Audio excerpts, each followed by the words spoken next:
Hello everyone, this is Bobbin and you're watching my Infinity Evolved Skyblock Let's Play series, Episode 3.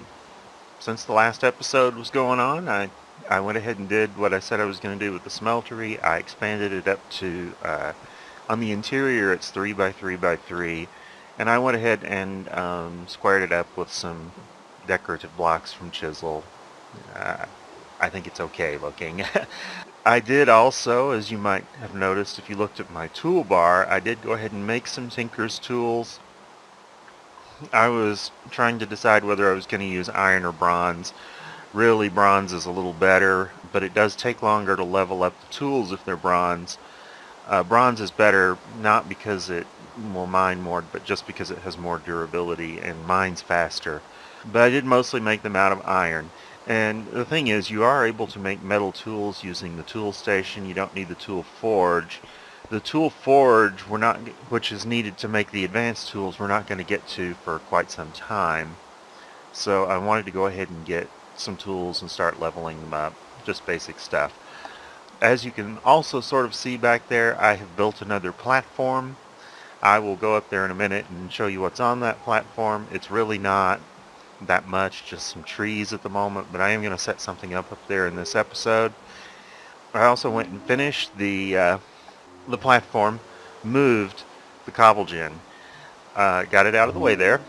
It's over here now, and you can see that it's generating cobble. I did go and change to this compacting drawer for putting the stone in.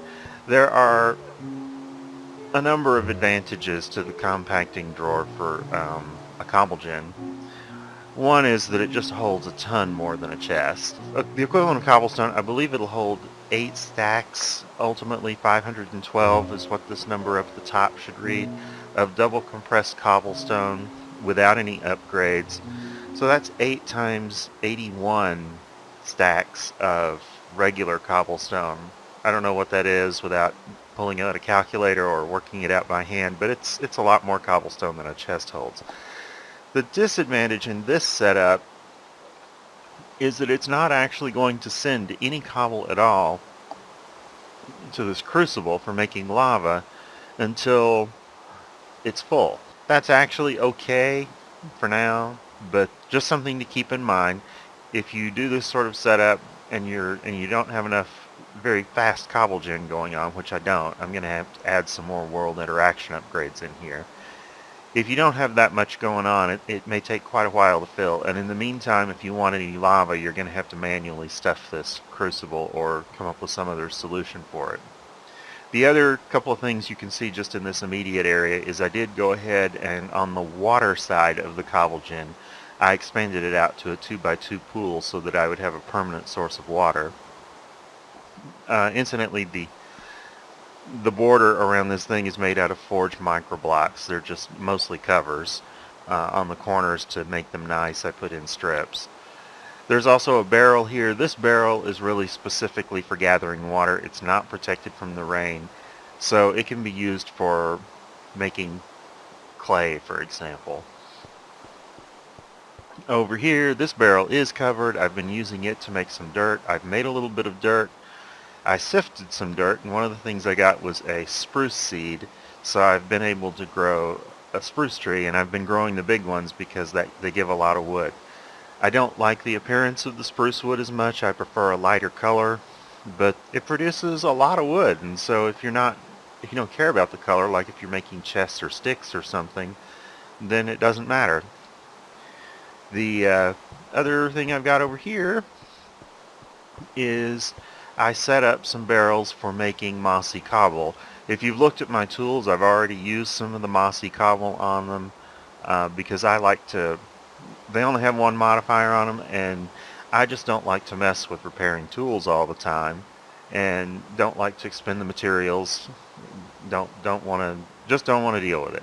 So I made mossy cobble, which adds the moss modifier to the tools and will let you, they'll auto repair. They do repair faster in sunlight, but that doesn't really matter that much. I haven't been using them so much. The one that's gotten the most use is the hatchet, and as you can see right here, it's completely repaired. So up here on the new platform, each side has a staircase going up to it. I did decide to build it on a slightly higher elevation than the main platform here. I have a plan for how I'm going to lay out my platforms, and it's going to be on a number of different elevations. I've basically moved all my tree growing up here because I didn't like having trees in the way down there. This area is really going to be used, it's going to be used for trees like it is now, but some of it is also going to be set aside for growing crops. And I am probably between episodes going to, and maybe even just a little this episode, but I think it's going to be between episodes, I'm going to start growing some agricraft crops so that I can get some of my seeds up to a higher level and produce some of the seeds that I'll need later on. One of the goals in the achievements for this mod pack, oh, I went too far.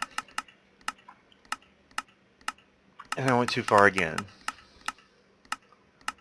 There we go. Is to produce a watering can.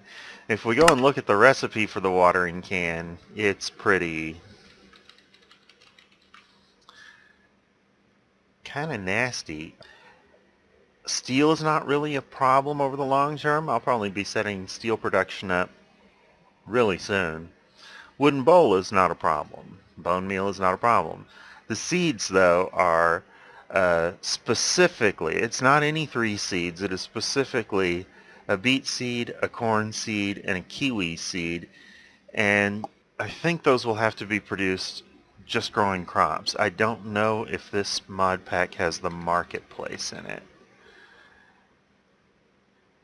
Actually, it does. There's a recipe for it, but you got to have all 4 of these berries to do it, plus a watering can. So, yeah, you can't do that until after you've gotten the watering can. So you have to crossbreed crops to get those seeds.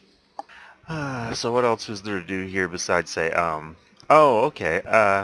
I was going to go ahead and set up here a little bit of automated production for dirt. And I've got a chest there that has the necessary supplies in it.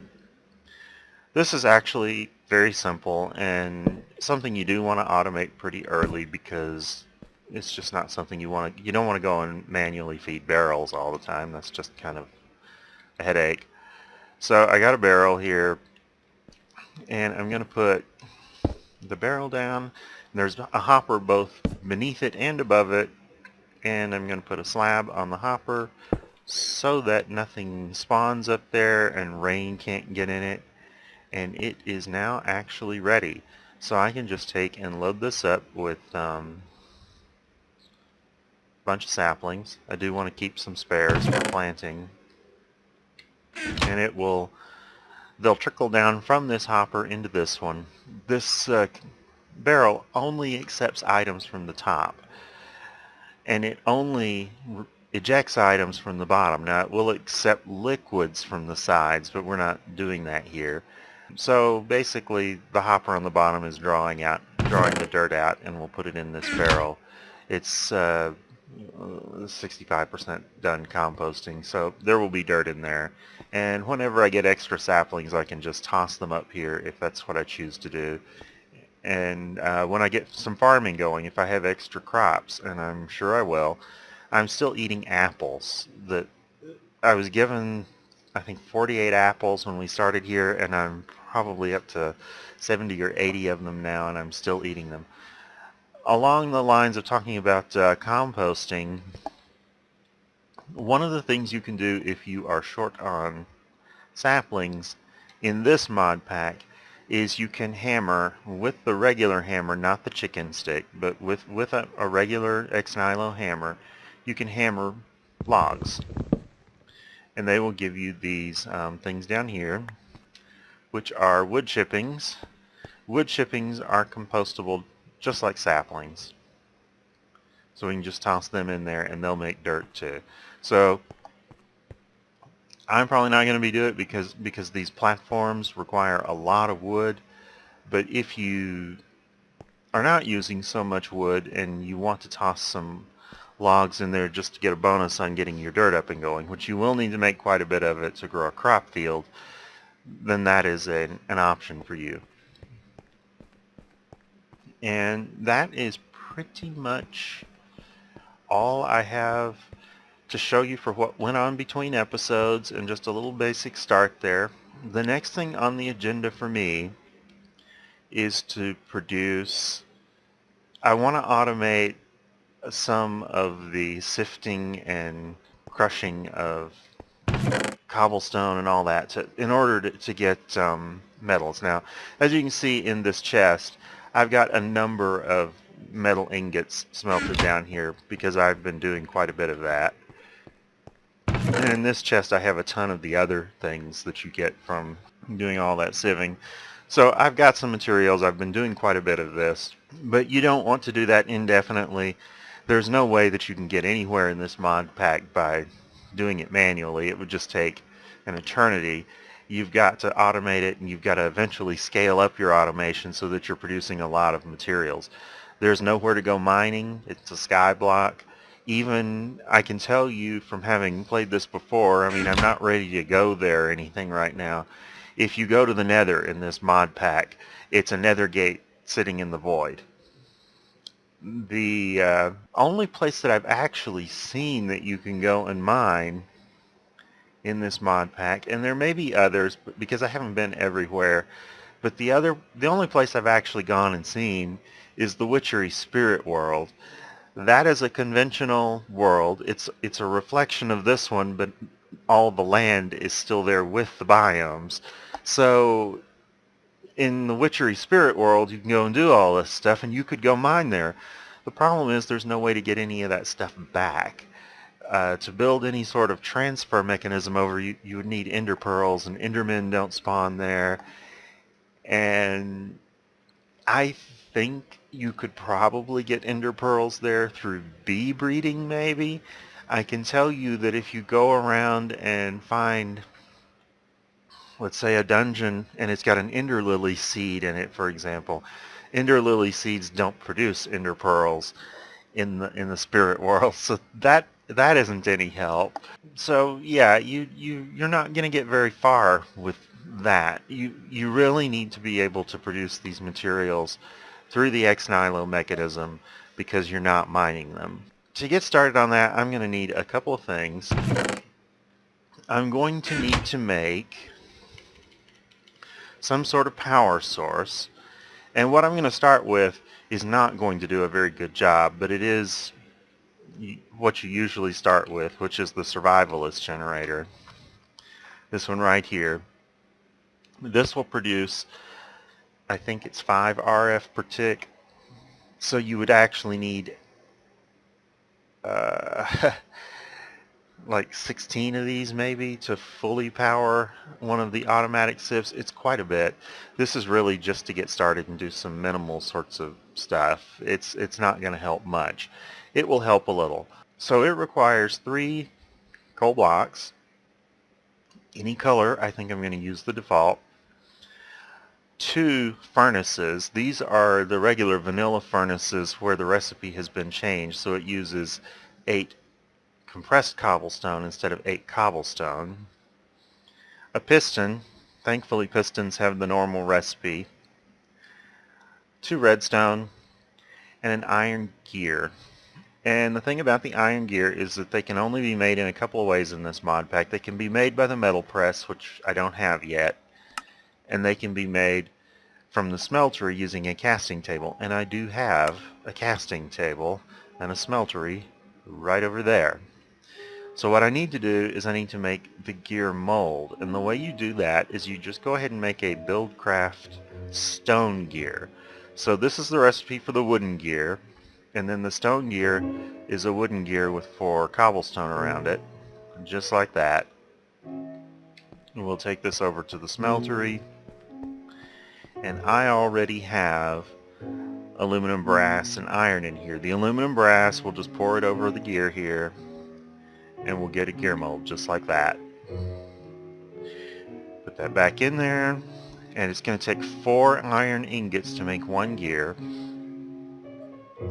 so it actually takes longer to pour out. And we have an iron gear. Let's go and make the rest of this.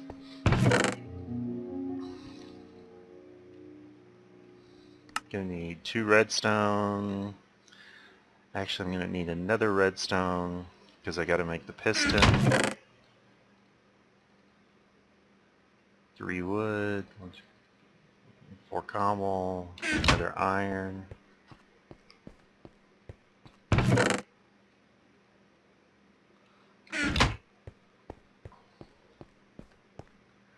Let's see what I'm still short of.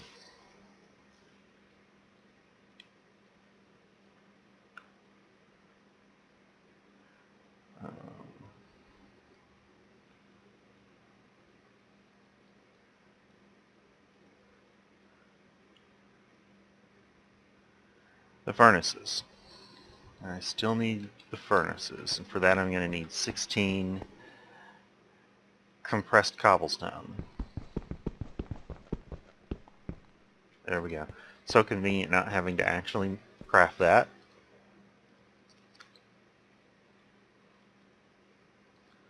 So we got those, and we achieved. And so there's a Survivalist Generator. And I'm actually going to have to make several of these, but for right now, just for the video, I'm just going to show one. I don't know how much coal I've got. I've probably got enough there, it looks like, maybe to make, I might just barely make 4. So that will be what I do with that. The next thing I'm going to need is this right here, the automatic sieve, which requires Invar and an electrum gear and one of these silken meshes. I think we can safely ignore this recipe for now. In fact, we can ignore that one forever. This machine chassis is much more complicated than an electrum gear. Alright, electrum gear. So I need some electrum, and that is equal parts gold and silver. So I'll just take 2 gold and 2 silver and dump it in there and get it started melting down. Now Invar uses a different ratio. It's 2 iron to 3 nickel. Do I have nickel in here somewhere? Right there, ferrous. Okay. Is 6 going to be enough? Yes, I need 5 ingots. So let me put that in there. We've got our electrum melted down, so we'll start making the electrum gear.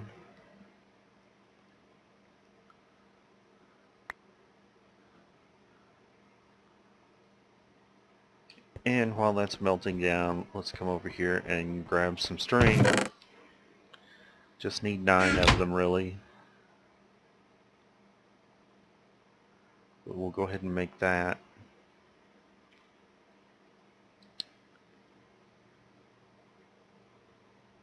Alright.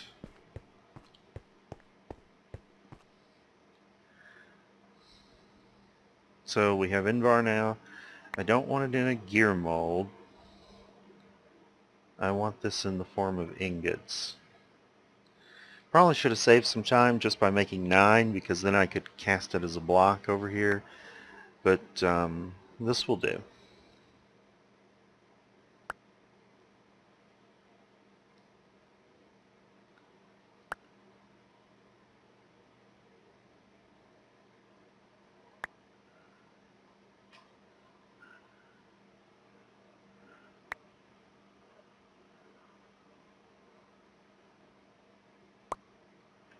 And one of these will be in the form of nuggets.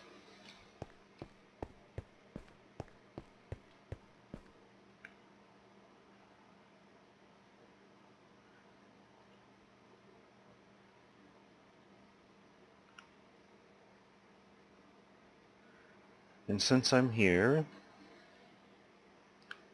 let's go ahead and make a chest and then change that into a hopper. Alright, so right now I'm just going to put this directly next to the generator. I'll do some wiring probably between episodes and show you afterwards, but the wiring that I'm going to do early on will be the immersive engineering wiring to connect these, because there really just aren't a whole lot of other options.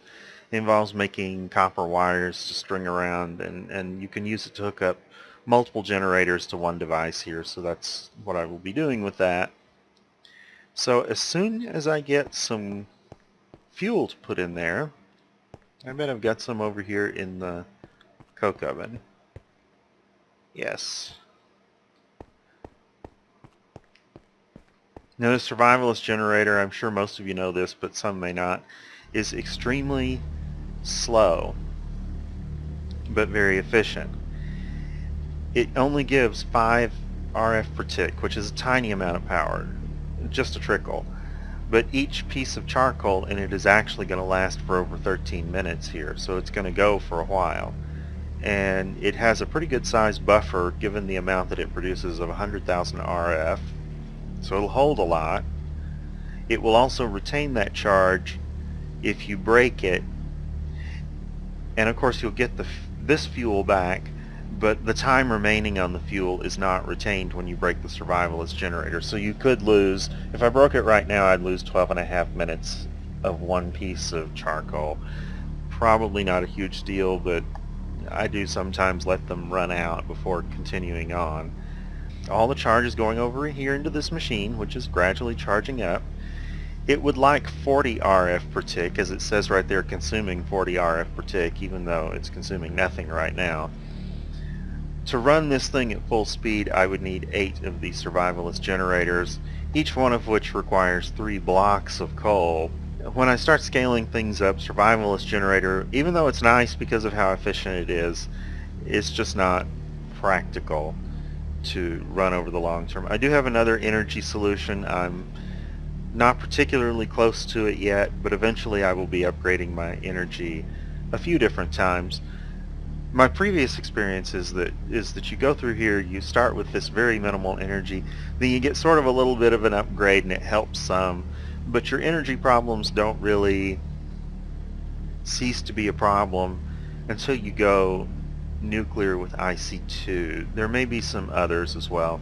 It's always going to be a problem. You're never going to have as much energy as you want, but once you get the IC2 nuclear going up, and by then you've got some sort of automatic crafting going where you can just go and make more of these generators constantly. You're probably buried in uranium from sieving sand and some of the other things you've got to do in the meantime, so you just run all of these reactors. You need to run them anyway to get plutonium, so yeah, I'm talking about the distant future and where this is going to go, but it is worth keeping in mind that energy systems will have to change several times before all of this is done. So let me get some gravel to put in there, and we'll just watch this thing in action, which probably won't be all that exciting to people who have seen it before, which will be probably everybody watching. But we'll do it anyway, sake of completeness.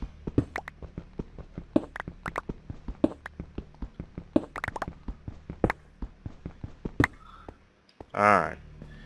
The multi-headed hammer is a good thing for compressing up, for making a lot of gravel and sand right away. So we'll put that in there, it'll start going in there, it's getting sieved, it's drawing the energy that's stored in its buffer down rapidly, and so it's running at full speed right now, but as soon as the stored charge runs out, it'll go back down to a trickle. I will still have to do a lot of manual work on this for quite a while. Eventually I'll use some machines to start making the gravel instead of doing it by hand like that. Really, with this hammer that does such a great job there, I can probably make it manually for quite a while before a machine has any real advantage over me doing it by hand. But eventually I will stop doing it manually. It just won't happen right away here. So it's slowed down to almost nothing, and it's sort of gradually going along. And I think the last couple of episodes, I I haven't edited them yet, so I don't know how long they're going to actually be, but I suspect they're going to be pretty long.